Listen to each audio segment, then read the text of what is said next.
Nabi sedang kumpul-kumpul dengan sahabat, hadis sahih. Sedang kumpul-kumpul dengan sahabat, tiba-tiba Nabi ditanya begini, "Ya Rasulullah, ayyud du'a'i asba'?" Ya Rasulullah, kalau kita pengen berdoa, di waktu apa yang paling didengar? Asma, yang paling cepat didengar oleh Allah, yang langsung dijawab seketika. Perhatikan jawaban Nabi-nya, hadis sahih. Qala jawful lailil akhir wa duburis salawatil maktubah. Kata Nabi, ada dua waktu yang istimewa. Jawful lailil akhir, di penghujung setiap malam, saat akan berjumpa, bertemu dengan subuh. Oke, saya berikan rahasia ya, di antara kita saja. Gini. Saya bagi waktu dulu gini. Ini waktu malam. Waktu malam itu disebut lail, teman-teman. Lail. Al-lail. Sedikit, ada lail, ada lailah, itu beda ya. Oke, kalau lail itu menunjuk waktunya, malam. Waktunya saja. Terbentang dari ba'da isya sampai menjelang subuh. Kalau sekarang misalnya ba'da isya jam 7.30, jam 8 lah, jam 20 PM misalnya. Jam 8 PM malam sampai jam 4 misalnya, 04.00 menjelang subuh. Ini lail. Waktu malam. Jadi kalau Anda menemukan kalimat lail, layali, lela, lili, lala, itu artinya malam dalam bahasa Arab. Ibu Leli, ibu malam-malam ya. Lain. Tapi kalau ada tak di ujungnya, lailah ini. Lailah. Maka tak ini menunjuk sifat. Sifat istimewa yang ada di malam itu. Bukan pada waktu, tapi menunjuk keistimewaan yang ada di malam itu. Misal, Al-Quran turun di satu malam. Malamnya istimewa. Malam Al-Qadar namanya. Maka malamnya disebut lailah, bukan lail. Maka turun surah Al-Qadar, Inna anzalnahu fi lailatil qadar. Taknya ada. Ini menunjuk di malam itu istimewa. Beda dengan malam biasa. Tapi kalau lail saja itu malam. Nah, lail itu setidaknya dibagi dua bagian. Awalnya ini ba'da isya, ujungnya fajar. Dari sini terbentang sampai ke fajar. Di sini kurang lebih 15 sampai dengan 25 menitan lah. Ada yang disebut dengan sahar. Sin, ha, ra. Saharun. Jamaknya disebut ashar. Waktu singkat menjelang fajar, sekitar 15 sampai 25 menitan. Nah, ini sudah meninggalkan lail, masuk ke fajar, masuk waktunya disebut dengan sahar, jamaknya disebut dengan ashar. Pekerjaan yang dilakukan di waktu sahar itu disebut dengan sahur namanya. Oh, nggak pakai sahur. Sahur. Oke. Pernah dengar makan sahur ya? Maksudnya makannya dikerjakan di waktu sahar. Jadi kalau kita ingin sahur di bulan puasa atau puasa sunnah, maka rumus dari Nabi ya tasaharu, makannya di waktu sahar, jangan terlalu awal. Sebab kalau kita makannya dari jam 2, ya, subuhnya masih 4:30, nanti nahan laparnya terlampau lama. Makanya rumus Nabi-nya dekatkan ke fajar. Ya, 20 menit sebelum fajar, sehingga energinya terkumpul, nanti dipakai ibadahnya masih kuat. Kan ketika bergerak metabolisme dalam tubuh kita, jadi energi dipakai untuk ibadah, semakin waktunya menipis di sini ke fajar, semakin banyak kita bisa menggunakan untuk ibadah. Makanya bawaannya nggak tidur terus. Banyak hadis palsu berkeliaran di bulan Ramadan. Di antaranya tidurnya orang puasa itu ibadah. Hadis palsu. Sekarang dari sekarang. Nah ini, teman-teman, ini kata Nabi, potensial diijabah doa pada saat itu. Makanya kalau sedang Ramadan, saat sahur itu, saya sering sampaikan kepada teman-teman itu, yang kalau ngaji, kalau apa, jangan berhenti dimakan. Kalau bisa, kalau sudah makan, duduk sebentar. Ada amalan dalam Al-Quran, yang kalau kita kerjakan, itu diisyaratkan langsung dalam Al-Quran, orang-orang yang mampu mengerjakan amalan ini, itu hakikatnya seperti ahli surga yang sedang jalan-jalan di bumi. Ahli surga yang sedang beraktivitas di bumi. Apa amalannya? Itu ada di Quran, surah ke-51 ayat ke-18. Paling kanan pertengahan di mushaf. Surah 51 ayat 18, surah Az-Zariyat. Wa bil ashari hum yastaghfirun. Ada orang-orang yang ketiga masuk waktu sahar. Kenapa dijamaahkan? Karena dia kerjakan setiap hari. Sering maksudnya. Jadi bukan cuma sekali, tidak. Sering dia bangun. Bangunnya awal, bahkan tahajud dulu, istirahat sebentar, menjelang subuh dia bangun, itu sengaja istighfar. Amalan di waktu sahar, salah satu yang disebutkan Quran adalah banyak beristighfar di waktu sahar. Itu amalan orang disebut oleh Quran sebagai bagian dari ahli surga yang sedang beraktivitas di bumi. Dia rajin dia bangun. Nah, cara mengamalkannya begini. Ini saya pernah ajarkan ke beberapa kawan-kawan dan kita praktekkan juga. Dan itu insya Allah kalau dibawa ke rumah tangga, tenang Pak, damai gitu. Enak suasananya. Kan kalimatnya jamaah di situ. Jamaah. Bukan satu dua orang, semua. Itu Allah mendorong, ayo bangun. Bangun malam biasa. Tahajud misalnya aja. Suami bangunkan istri, bangunkan anak-anak. Itu akan terasa keindahannya. Kalau nggak percaya silakan. Nabi Ismail, itu saking pentingnya sholat, terutama sholat di waktu itu sampai minta keluarganya bangun. Nabi Ismail. Nabi Ismail itu kakek Nabi yang ke-29. Muhammad SAW bin Abdullah, bin Abdul Muttalib, bin Hashim, bin Abdul Manaf, bin Qusay, bin Murrah, bin Kilab, bin Ka'ab, bin Ghalib, bin Fihir, bin Malik, bin Nadar, bin Kinana, bin Khuzaimah, bin Mudrika, bin Ilyas, bin Nizar, bin Mudar, bin Ma'an, bin Adnan, bin Adi, bin Adri, bin Muqawam, bin Nahur, bin Tari, bin Ya'rub, bin Yasub, bin Nabit, bin Ismail. Alaihissalam. 29. Coba ulangi. Okay. Itu beliau masih minta keluarganya bangun sholat. Buka Quran surah 19 ayat 55. Surah Maryam. Ayat 55. Wa kana ya'muru ahlahu bis-shalah. Dan beliau terekam, kata Allah, disampaikan pada Nabi Muhammad, terekam pernah memerintahkan keluarganya bangun salat. Salat. Minta. Makanya Nabi kemudian membiasakan itu. Nabi bangunkan bahkan menantunya Ali. Ali bangun. Kerana wajah. Salat. Fatimah bangun. Bangun. Nah, apa yang terjadi setelah itu? Di waktu sahar istighfar. Istighfar. Dan tidak ada yang paling indah Pak, ketika Anda duduk dengan pasangan, suami, istri, ayah, ibu, anak, suami mulai membuka, mohon maaf ya, selama ini mungkin aku banyak salah, aku belum jadi suami yang baik, anak-anak maafkan ayah belum jadi ayah yang baik, ya Allah ampuni saya, kalau dosa yang hadir di keluarga adalah karena kesalahan saya. Lalu dia istighfar, astagfirullah, astagfirullah, astagfirullah. Istrinya mengatakan, Pak maafkan mama juga, belum jadi istri yang baik. Anak-anak maafkan, belum jadi mama yang baik.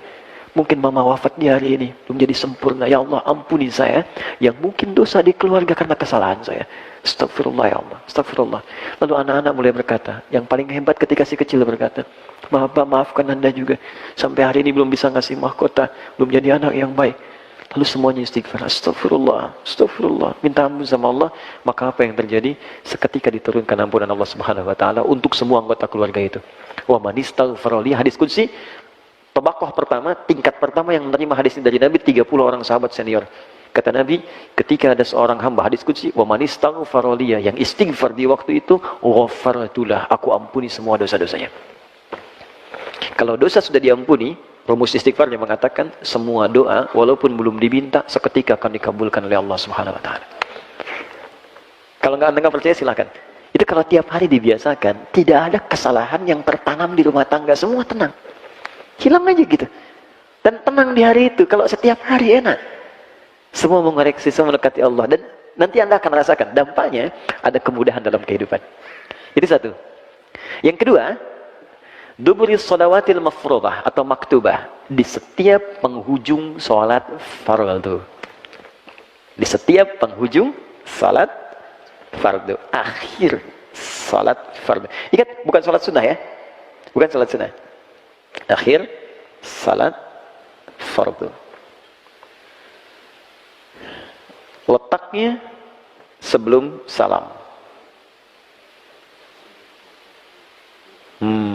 Oke. Sebelum salam. Dalilnya dari mana tahunya ini? Hadis riwayat Muslim. Mawar hadis 588 yang meriwayatkannya sahabat Abu Hurairah radhiyallahu taala anhu, nama aslinya Abdurrahman bin Sakhr. Sebelum masuk Islam, ini mu'alaf. Sebelum masuk Islam namanya Abdus Syams, Majusi, pindah Kristen.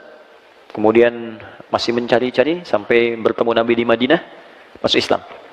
Dan masuk Islamnya itu 3 tahun sebelum Nabi wafat. Kurang lebih usia Nabi 60 tahun. Jadi Nabi sudah agak lemah, kalau sholat kakinya bermasalah, makanya turunnya beliau menggunakan telapak tangan saat turun. Pernah saya bahas di pertemuan yang lalu ya. Kalau teman-teman review, Anda temukan kalimat itu. Kemudian yang paling hebat begini, karena sadar beliau itu baru belakangan masuk Islam, keduluan Abu Bakar, Umar, Utsman, Ali dan yang lainnya, maka perhatikan prinsip para sahabat ketika mereka merasa terlambat dibandingkan yang lain. Maka apa yang dikatakan Abu Hurairah, saya akan gunakan sisa hidup saya untuk menyusul kawan-kawan saya. Dia susul. Jadi yang teman-teman sahabat Abu Bakar, Umar, mungkin belajar dengan Nabi sehari, nggak setiap hari Pak, Bu, dengan Nabi. Nggak setiap hari. Mungkin dengan Nabi 2 jam, 3 jam, ya, ada yang ikut ta'lim saja. Kan mereka juga berbisnis. Abu Bakar bisnis, Utsman bisnis, nggak setiap waktu ketemu Nabi.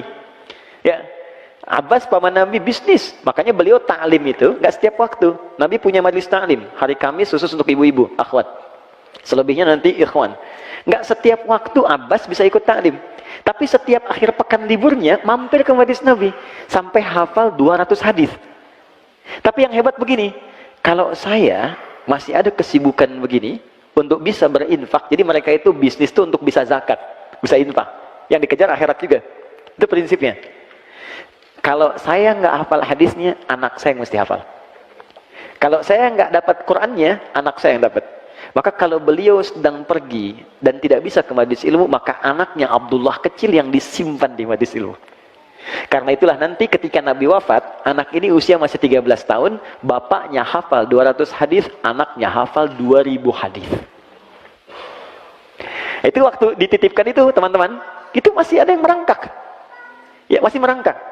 Bahkan kadang dibelai oleh Nabi, karena anak sering dibawa ke majelis ilmu, majelis ta'lim, maka kesenangan dia pun ke majelis ilmu akhirnya. Senang dengan ulama, senang dengan ustaz, senang dengan Nabi. Di anak itu gimana dibiasakan orang tuanya. Anda ajarkan dari kecil kalimat baik, subhanallah, alhamdulillah, Allahu akbar, itu yang keluar di lisannya. Saya pernah lihat tahun lalu kurang lebih, ada anak tuh mau disuntik. Anak kecil. Begitu mau disuntik yang keluar kalimat thayyibah. Astagfirullah ya Allah, ampuni dosaku ya Allah. Anak kecil. Ya, tapi kalau dikasih mainan ya itu yang keluar. Yotayo, yotayo. Salah sih tidak, ini cuma mungkin ada beban ekstra kita untuk bisa mendidik mereka. Nah, saya mau kembalikan ke sini teman-teman sekalian.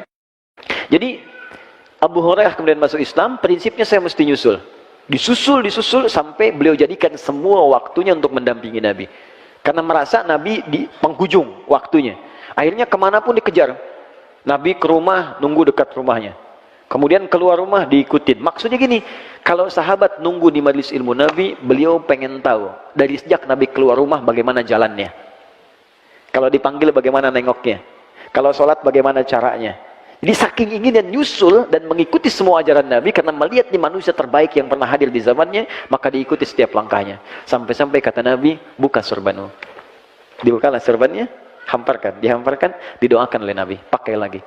Ketika dipakai kembali, kata Nabi, engkau diizinkan oleh Allah, setelah dibacakan apapun, seketika akan hafal.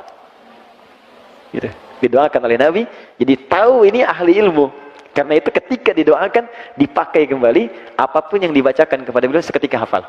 Yang mewarisi ini nanti Al-Imam Al-Bukhari.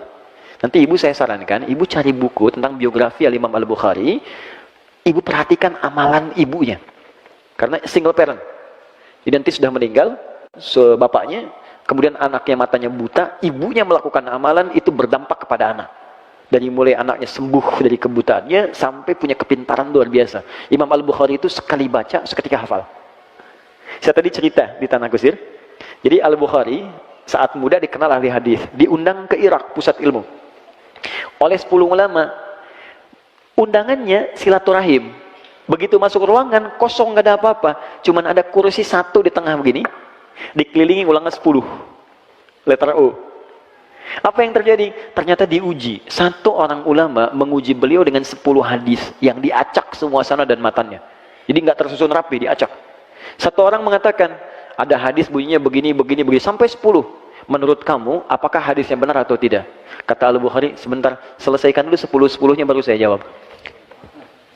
Ini 10 orang selesaiin dulu 100 hadis.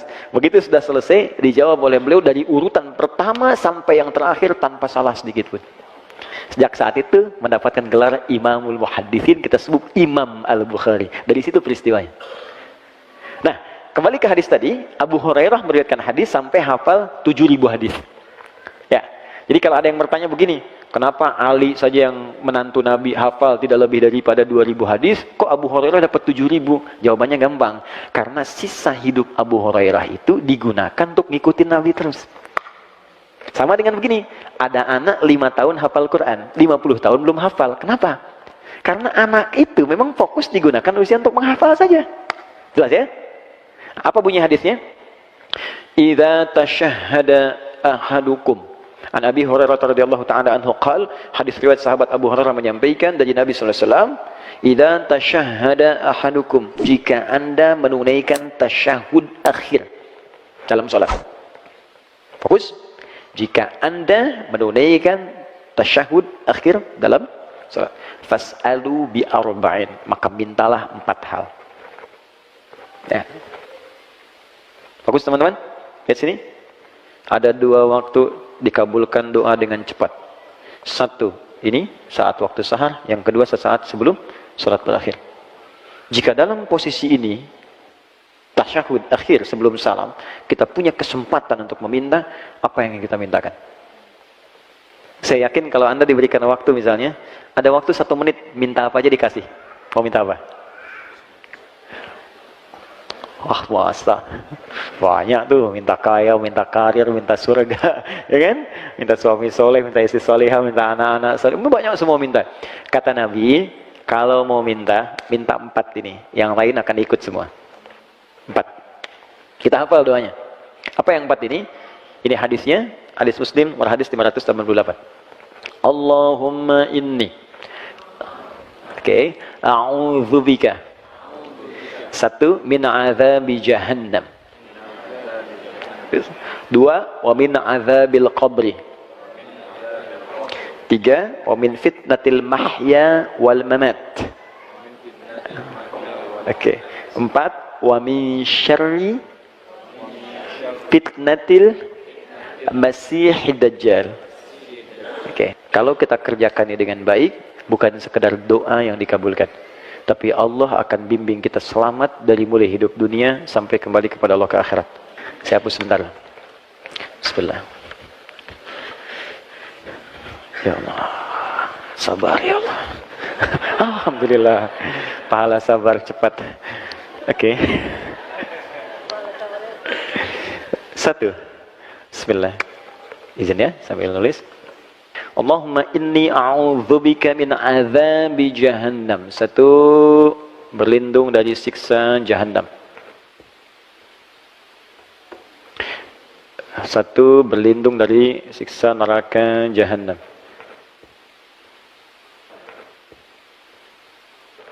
Ya. 2, wa min azabil qabri, dari siksa kubur. Siksa kubur. 3, wa min fitnatil mahya wal mamat. Ini yang kita butuhkan sekarang. Jadi kalau kita berlindung menyebut ini, wah, hoax, bulian, caci makian, gak akan ngaruh ke kita. Hilang, lewat semua. Ya.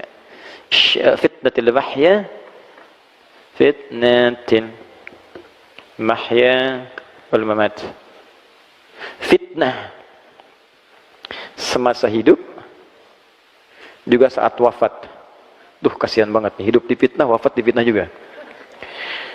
Oke, terakhir 4. Wa min syarri fitnatil masihid dajjal. Ini yang paling buruk. Dan ini ujian keimanan yang paling dahsyat. Ya. Dan sebagian tanda-tanda kecilnya itu udah mulai nampak nih. Bukan tanda besarnya kita nggak tahu. Yang tanda-tanda kecil tuh menuju itu udah nampak.